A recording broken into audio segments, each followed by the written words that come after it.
Esse é pro Ronaldo. Como que é o nome? Ronaldo vem gravado lá. Fala que o senhor tá mandando pro Ronaldo. Vamos. Vou mandar pro Ronaldo que ele é chegado nesse poema. Tá até gravado em casa demais dele. Será que Filho de volta. Eu sou filho que volta a bater na mesma porta que há muito tempo fechei. Quando eu vou vai embora soluçando, aqui também soluçando, para mais não esquecer. Era uma noite mesmo assim, eu vejo ali no jardim os mesmos pés de hortência, desfolhado pela idade, ou talvez pela saudade que sentiu na minha vida. Vejo o meu cão policial latindo no quintal, talvez me reconheceu. Vem louco, eu sou seu dono, que te deixei no abandono, sem ao menos dizer adeus. Papai, cadê a minha mãezinha? Meu pensamento adivinha olhando nos olhos seus.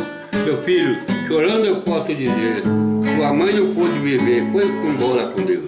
Meu Deus, eu fui culpado de ter gosto de ter matado aquela que me criou, que ausente dos seus filhinhos, com alguma flor e filhinho, não abandono jamais. Agora esqueci a letra, cara. Tá bom demais. E é comprida, né? É, você não acaba nunca. Que tem esse?